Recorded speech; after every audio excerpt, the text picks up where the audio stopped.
మరిన్ని వీడియోల కోసం హెచ్టీటీవీని సబ్స్క్రైబ్ చేయండి, లైక్ చేయండి, బెల్ బటన్ ప్రెస్ చేయండి. Hello viewers, this is a part of my series of lectures on concepts of physiology. Today let us try to understand the concept of excretion.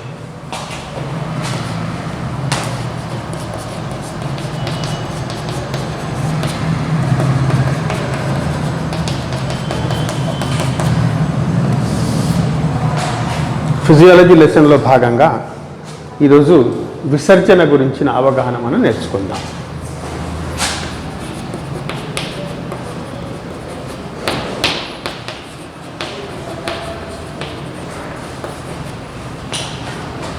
సాధారణంగా విసర్జన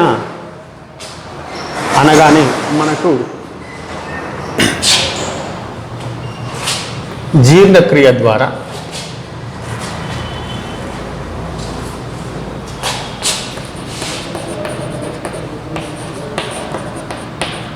శ్వాసక్రియ ద్వారా విసర్జించే పదార్థాలు గుర్తుకొస్తాయి. మనం జీర్ణక్రియ ద్వారా మనం జీర్ణ కానటువంటి పదార్థాలని మలిన పదార్థంగా విసర్జిస్తాం. అదేవిధంగా శ్వాసక్రియలో మనం నిశ్వాస ప్రక్రియలో CO2ని విసర్జిస్తాం. ఇక్కడ జీర్ణం కానటువంటి లేదా మల పదార్థాలని మనం విసర్జిస్తాం. వాస్తవానికి విసర్జన అనడానికి ఖచ్చితమైన నిర్వచనం ఏంటంటే నత్రజని సంబంధిత మలిన పదార్థాల విసర్జన.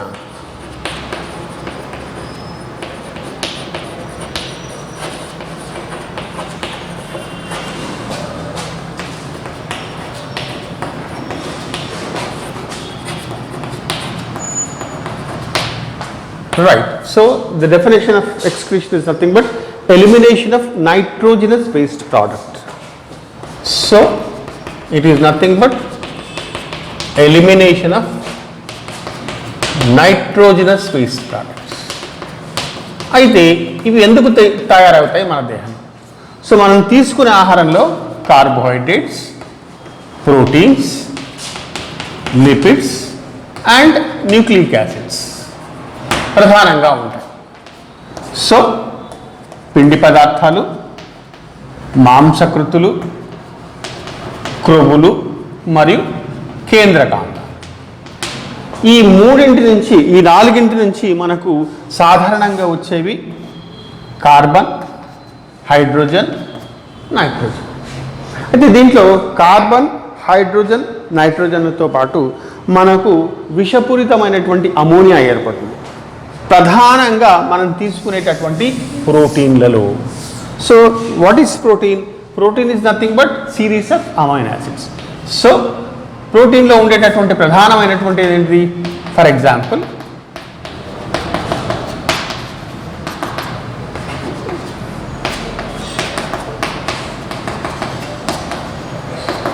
సో ఇక్కడ అమైన్ వర్గము, కార్బాక్సిల్ వర్గము పెప్టైడ్ బంధాలతో కలుస్తాయి. ఈ విధంగా కలిసినటువంటి శృంఖలాన్ని పాలీపెప్టైడ్ అంటాము. ఈ పాలీపెప్టైడ్ని ప్రోటీన్లు అంటాం. అయితే విసర్జన క్రియలో భాగంగా ఈ అమోనియా అనేది బయటికి విసర్జించబడాలి. ఎందుకంటే అమోనియా అనేది విష స్వభావం కలిగింది. దీని ఆధారంగా జంతువులను మనం 3 రకాలుగా వర్గీకరించవచ్చు. విసర్జన ఆధారంగా జంతువులను 3 రకాలుగా వర్గీకరించవచ్చు. ఒకటి అమోనోటెలిక్ జీవులు, అంటే ఇవి అమోనియాని ప్రధానంగా విసర్జిస్తాయి. రెండవది, I will write in English also, రెండవది యూరియోటెలిక్ జీవులు. యూరియోటెలిక్ యానిమల్స్, ఇవి యూరియాని ప్రధానంగా విసర్జిస్తాయి. మూడవది యూరికోటెలిక్ జీవులు, ఇవి యూరిక్ ఆమ్లాన్ని ప్రధానంగా విసర్జిస్తాయి.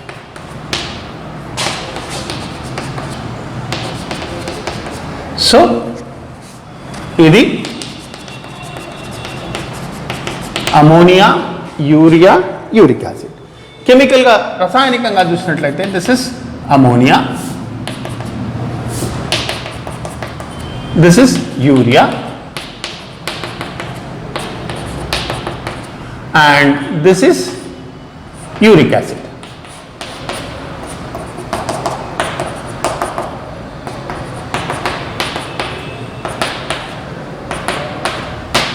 So almost urea uric acid almost C double bond O NH2 NH2 ఇక్కడ ఒక అమైన్ ఇక్కడ ఒక అమైన్ లాగా ఉంటుంది అన్నమాట. Okay, so this is uric acid. So ఈ విధంగా అమోనియాని విసర్జించే జీవులు అమోనోటెలిక్ జీవులు, యూరియాని విసర్జించే జీవులు యూరియోటెలిక్ జీవులు, యూరిక్ ఆమ్లాన్ని విసర్జించే జీవులు యూరికోటెలిక్. ఇక్కడ చూసినట్లయితే కెమికల్ కాంప్లెక్సిటీ పెరుగుతుంది, అంటే రసాయనిక సంక్లిష్టత పెరుగుతుంది. సో రసాయనిక సంక్లిష్టత ఎప్పుడైతే పెరుగుతుందో అది విసర్జించే క్రియాత్మకత కూడా పెరగాలి. అమోనియాని ఇంకొక 2 పాయింట్స్ మనం ఇక్కడ యాడ్ చేద్దాం. ఫస్ట్ పాయింట్ ఏమిటి అంటే వీటి యొక్క విష స్వభావము, that is toxicity. This is highly toxic, this is less toxic, this is further less toxic. తర్వాత నీటిలో కరిగే గుణము,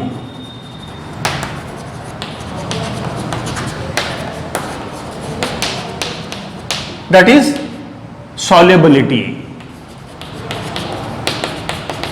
This is easily soluble, this is sparingly soluble, and this is insoluble.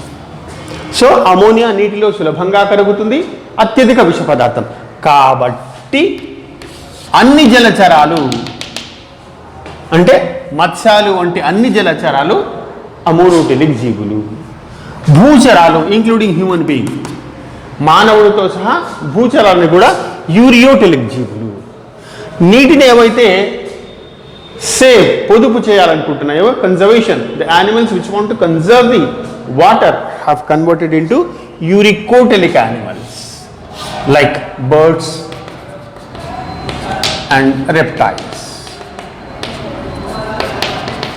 సరీసృపాలు, పక్షులు. అయితే ఇక్కడ చిన్న లాజిక్ ఒకటి ఉంది. వాస్తవానికి పక్షులు యూరికోటెలిక్ కావాల్సిన అవసరం లేదు.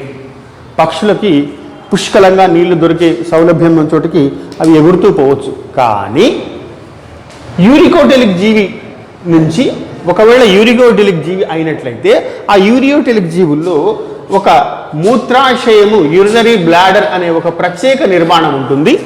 ఆ ప్రత్యేక నిర్మాణం ఉండటం వల్ల పక్షులకు ఎగరడానికి అనుకూలంగా ఉండదు, లేదా ఎగరడానికి ప్రతికూలంగా ఉంటుంది. It is an obstruction for the flight. So that's why the birds have made a physiological flight adaptation by converting from uriotelic to uricotelic. I'll repeat again. As a part of the physiological flight adaptation of the birds, they have converted themselves from uriotelic to uricotelic. అంటే పక్షులు శరీర ధర్మ ఉడ్డయన అనుకూలతల ప్రకారంగా ureotelic జీవుల నుండి uricotelic జీవులుగా మారాయి. దానికి ప్రధాన కారణం ఏమిటి అంటే ఒకవేళ అవి యూరియోటెలిక్ జీవులు అయినట్లయితే వాటిలో మూత్రాశయం ఉండేది. ఆ మూత్రాశయం ఉన్నట్లయితే వాటికి ఎగరడానికి ప్రతికూలంగా ఉండేది. కాబట్టి అవి యూరియోటెలిక్ నుంచి యూరికోటెలిక్ జీవులుగా మారాయి. అయితే ఇంకొక 2 నిమిషాలు వీటి యొక్క ఏర్పడే విధానం గురించి తెలుసుకున్నట్లయితే క్లుప్తంగా అమోనియా ఎట్లా ఏర్పడుతుంది అంటే డీఅమైనేషన్ అండ్ ట్రాన్సామైనేషన్ ప్రక్రియల ద్వారా ఏర్పడుతుంది. Ammonia turn like this. Okay, ammonia ఎట్లా ఏర్పడుతుంది అంటే డీఅమైనేషన్ అండ్ ట్రాన్సామైనేషన్. అంటే అమైన్ వర్గం యొక్క డి మీన్స్ తొలగింపు, ట్రాన్స్ మీన్స్ బదిలీ. సో అమైన్ వర్గం తొలగింపు అవ్వడం వల్ల లేదా అమైన్ వర్గము బదిలీ చేయడం వల్ల ఇక్కడ అమైనో ఆమ్లాలు కీటో ఆమ్లాలుగా మారి బహిష్కృతమవుతాయి. నెక్స్ట్ యూరియా ఎట్లా ఏర్పడుతుంది? దీనికి ఒక కొంచెం I have to go bit in detail. దీన్ని మనం యూరియా వలయము అంటాం. మనకు గాఢమైన విష స్వభావం కలిగినటువంటి అమోనియా తక్కువ విష స్వభావం కలిగినటువంటి యూరియాగా మారే ప్రక్రియనే యూరియా వలయము అంటాం. దీన్ని హెన్స్లిట్ అనేటటువంటి శాస్త్రజ్ఞుడు కనుక్కున్నాడు కాబట్టి దీన్ని క్రెబ్స్ హెన్స్లిట్ సైకిల్ అంటారు. అయితే దీంట్లో ఉన్నటువంటి పదార్థాల ఆధారంగా దీన్ని ఆరిథిన్ వలయము లేదా సిట్రిన్ వలయం అని కూడా అంటారు. ఎట్లా ఏర్పడుతుంది అంటే for example ammonia plus CO2 కలిసి కార్బమైల్ ఫాస్ఫేట్ ఏర్పడతాయి. So in presence of carbamyl phosphate synthetase అనే ఎంజైమ్ సమక్షంలో ఏర్పడతాయి. ఇక్కడ మనకు 2 ATP అణువులు వినియోగించుకోబడతాయి. ఓకే, ఈ కార్బమైల్ ఫాస్ఫేట్ సిట్రులిన్తో కలిసి ఆర్నిథిన్గా మారుతుంది. ఈ కార్బమైల్ ఫాస్ఫేట్ సిట్రులిన్తో కలిసి ఆర్నిథిన్గా మారుతుంది. Sorry, once again I will repeat.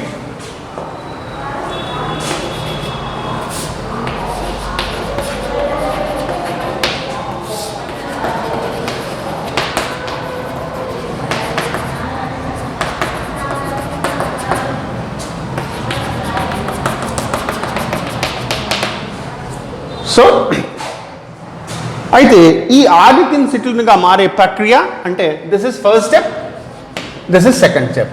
ఈ 2 స్టెప్స్, ఈ 2 దశలు మైటోకాండ్రియాలో జరుగుతాయి. దీని తర్వాత దశలు సైటోసాల్లో జరుగుతాయి. ఓకే, సిట్రులిన్ తర్వాత ఏర్పడేది ఆర్జినోసక్సిలిక్ ఆమ్లము.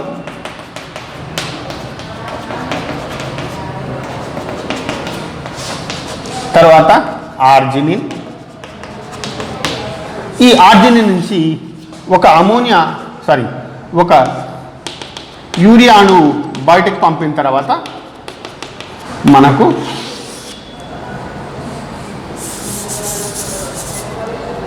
C≡NH2 ఒక యూరియా బయటకు పంపిన తర్వాత మనకు ఆర్నిథిన్ ఏర్పడుతుంది. అయితే ఇక్కడ ఆర్జినోసక్సిలిక్ మళ్ళీ ఆర్జిన్గా మార్పు, ఇక్కడ ఒక ATP వినియోగించుకోబడుతుంది. అయితే దీంట్లో దీంట్లో మనకు 5 స్టెప్స్ ఉంటాయి. ఫస్ట్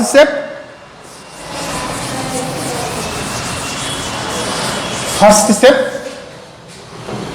కార్బమైల్ ఫాస్ఫేట్ ఏర్పడుట. Second step carbamyl phosphate plus ornithine కలిసి సిట్రులిన్గా మారుట. థర్డ్ స్టెప్ సిట్రులిన్ ఆర్జినోసక్సినేట్గా మారుట. ఆర్జినోసక్సినేట్ నుంచి ఆర్జినిన్గా మారుట. ఈ ఆర్జినిన్ యూరియాని బయటికి వదిలిన తర్వాత తిరిగి ఆర్నిథిన్గా మారి చక్రీయ ప్రక్రియను చూస్తుంది. సో ఈ విధంగా 3 ATPల ఖర్చు లేదా 3 ATPల వినియోగంతో యూరియా ఏర్పడుతుంది. దీన్ని క్రెబ్స్ సెన్సిలిక్ సైకిల్ అంటారు. దీని తర్వాత యూరిక్ ఆమ్లం ప్రధానం. యూరిక్ ఆమ్లంలో ప్యూరిన్ యొక్క క్రమపతనం వల్ల యూరిక్ ఆమ్లం ఏర్పడుతుంది. దీని లోపల ప్రధానమైనటువంటి ఇంటర్మీడియట్ ప్రోడక్ట్ ఈస్ హైపోక్సాంథిన్. అయితే ఇప్పుడు మన కాన్సన్ట్రేషన్ అంతా మూత్రం బికాస్ మనం డిస్కస్ చేసేది విసర్జన వ్యవస్థ కాబట్టి మూత్రం ఏర్పడే విధానం మీద కొంచెం ఎక్కువ కాన్సన్ట్రేట్ చేయాలి. That is formation of urine.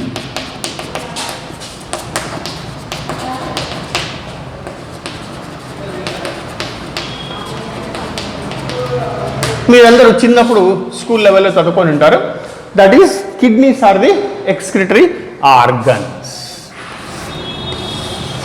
మన దేహంలో బ్యాక్ సైడ్ ఎడమవైపు వెన్నెముక చిరువైపులా 2 చిక్కుడు గింజ ఆకారంలోని మూత్రపిండాలు ఉంటాయి. అయితే ఈ చిక్కుడు గింజ ఆకారంలో ఉండే మూత్రపిండాల్లో ఎడమవైపు ఉన్న మూత్రపిండం కొంచెం పైకి ఉంటుంది, కుడివైపు ఉన్న మూత్రపిండం కొంచెం కిందికి ఉంటుంది. మామూలుగా ఈ ఒక్కొక్క మూత్రపిండం 200 నుంచి 250 గ్రాముల బరువు ప్లస్ ఒక 10 సెంటీమీటర్ల పొడవు, 6 సెంటీమీటర్ల వెడల్పు, 4 సెంటీమీటర్ల మందంతో ఉంటుంది. Once again I will recall, ఎడమ వైపు ఉన్నటువంటిది కొంచెం పైకి, కుడి వైపు ఉన్నది కొంచెం కింది, 2 ఈక్వల్గా ఉండవు. యూజువల్గా మనం డయాగ్రామ్లలో ఈక్వల్గా ఇట్లా వేస్తుంటాం కానీ this wrong. So left side అంటే దిస్ మై రైట్ హ్యాండ్ కాబట్టి లెఫ్ట్ సైడ్ ఇది కొంచెం పైకి ఉంటుంది, రైట్ హ్యాండ్ది కొంచెం కిందికి ఉంటుంది. అది ఎక్కడ ఉంటాయి ఇవి అంటే they are present between the last thoracic and third lumbar vertebrae. Last thoracic and third lumbar vertebrae మధ్యన అంటే చివరి థొరాసిక్ వర్టెబ్రా, మూడవ లంబార్ వర్టెబ్రా మధ్యన ఇవి ఉంటాయి. అయితే వీటి యొక్క ప్రధానమైనటువంటి నిర్మాణాన్ని గమనించినట్లయితే వెలుపల వల్కలము అంటాం, లోపల దవ్వ అంటాం, ఇక్కడ ద్రోణి అంటాం, ఇక్కడ నుంచి యూరేటర్ లేదా మూత్రాశయం వస్తుంది. దీనిలో అనేక కాలమ్స్ ఉంటాయి. కాలమ్స్ అంటే ఈవెన్ మన శృంఖలాల మాదిరిగా ఉంటాయి. వీటిలో మనకు కాలమ్స్ ఆఫ్ బెర్టిని అంటాం. వీటిలో మనకు వృక ప్రమాణాలు ఉంటాయి. ఈ వృక ప్రమాణాన్ని ఏమంటాం మనం? మూత్రస్రావనాళిక లేదా nephron.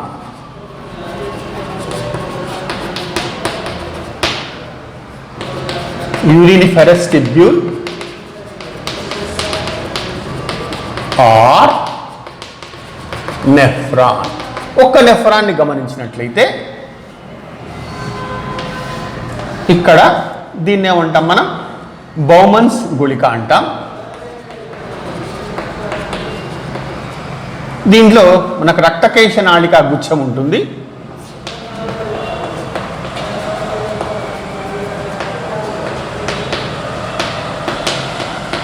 So this is Bowman's capsule and this is glomerulus. ఈ రెండింటిని కలిపి మాల్ఫీజన్ గుళిక లేదా మాల్ఫీజన్ క్యాప్సూల్ అంటాం. దీని తర్వాత ప్రాథమిక సమ్మలిత నాళము, హెన్లీ శిక్యము, మళ్ళీ దూరస్థ సమ్మలిత నాళము, సంగ్రహ నాళం. ఈ విధంగా మనకు 5 భాగాలు ఉంటాయి. 1 మాల్ఫీజన్ గుళిక, 2 ప్రాథమిక సమ్మలిత నాళము, 3 హెన్లీ శిక్యము, 4 దూరాగ్ర సమ్మలిత నాళము, 5వది సంగ్రహణ నాళం. అయితే దీన్ని మనము డయాగ్రమాటిక్గా వేయడం వల్ల మూత్రం ఏర్పడే విధానాన్ని కొంచెం సులభంగా అర్థం చేసుకోవచ్చు. అయితే మూత్రం ఏర్పడే విధానంలో కూడా మనకు 3 భాగాలు ఉంటాయి. మూత్రం ఏర్పడే విధానంలో కూడా మనకు 3 దశలు ఉంటాయి. మొట్టమొదటి దశ సూక్ష్మగాలనము, రెండవది నాళికాయుత పునఃశోషణ, మూడవది మొదటిది సూక్ష్మగాలనము, రెండవది నాళికాయుత పునఃశోషణ, మూడవది సక్రియ స్రావకము.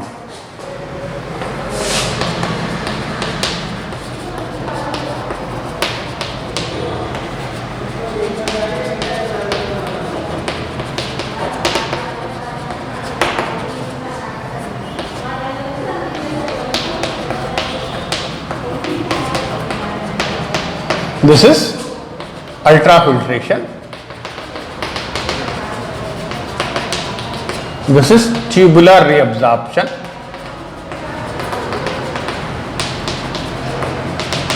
And this is active secretion.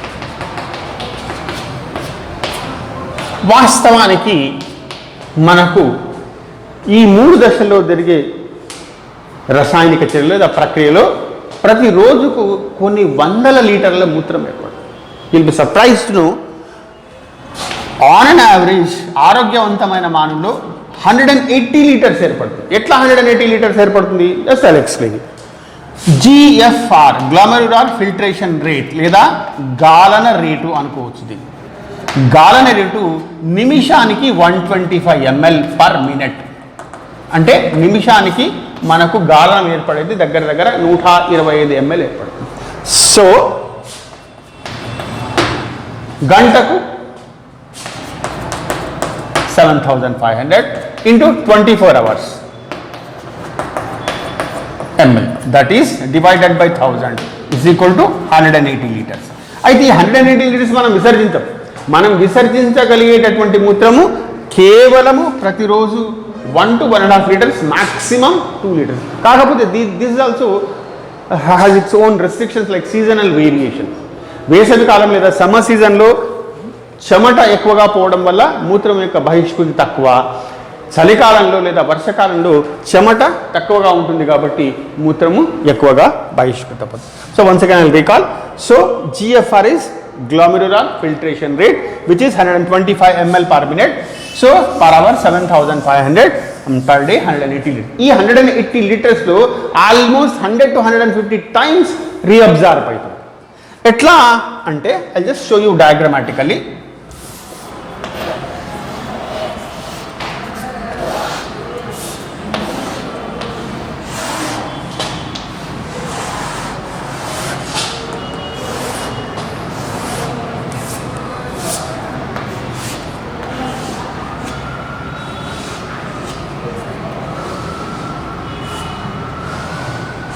So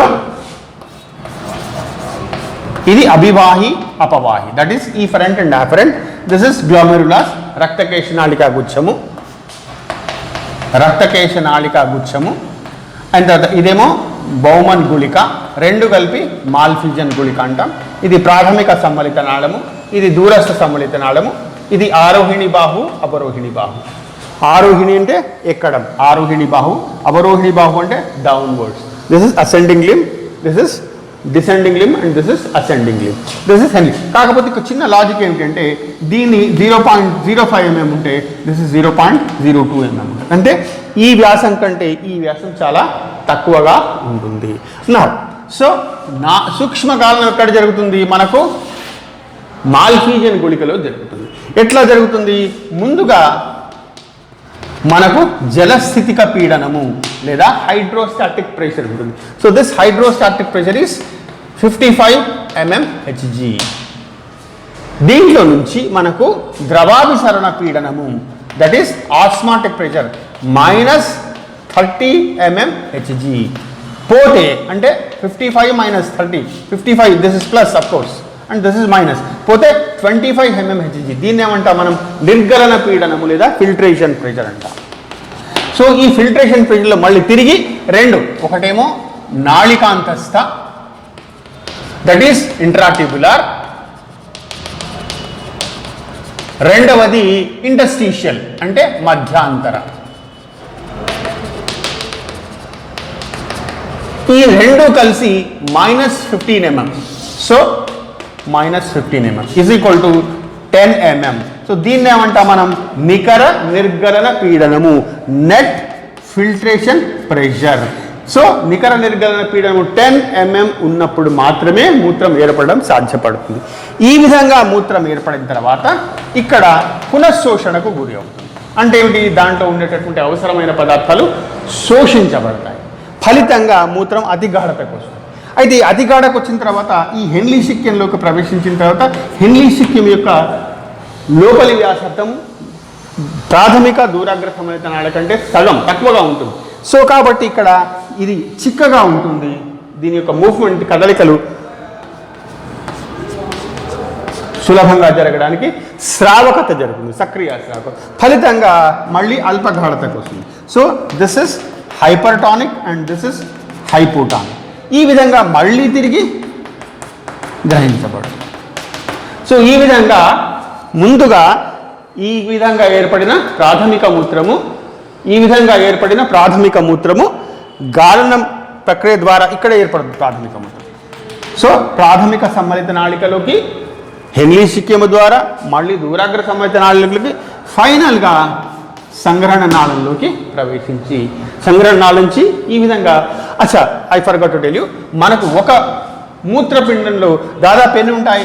1.2 million nephrons ఉంటాయి. అంటే ఒక్క మూత్రపిండంలో దాదాపుగా మనకు 12 లక్షల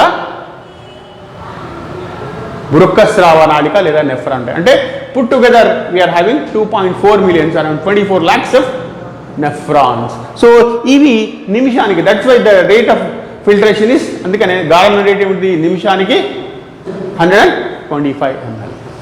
ఈ విధంగా మనకు సంగ్రహణ నాళం చేరిన తర్వాత సంగ్రహణ నాళం నుంచి వృక్కధోణి నుంచి మూత్రాశయం ద్వారా బయటికి విసర్జించబడతాయి. And last point is micturition, మూత్ర విసర్జన. మూత్ర విసర్జన అనేది సంకల్పిత ప్రతీకార చర్య. సంకల్పిత ప్రతీకార చర్య అంటే కేవలం మరీ చిన్న పిల్లలు అండ్ 80-90+ వాళ్ళలో మాత్రమే ఈ స్పింక్టర్ అంటే సంవరణి మనకు పనిచేయకపోవడం వల్ల అసంకల్పిత ప్రతీకార చర్య. కాకపోతే మిగతా వాళ్ళందరికీ అంటే ప్రౌఢులకు, చిన్నపిల్లలకు లేదా జస్ట్ ఏజ్ పిల్లలకి this is a voluntary activity. ఈ విధంగా అంటే the excretory system is so important and so precise because it covers almost, it restricts each and every minutest possible particle which is useful to the body. So until and unless it is exclusively a waste product, it is sent out in the form of excretion. Okay, thank you for watching my video. Subscribe on YouTube.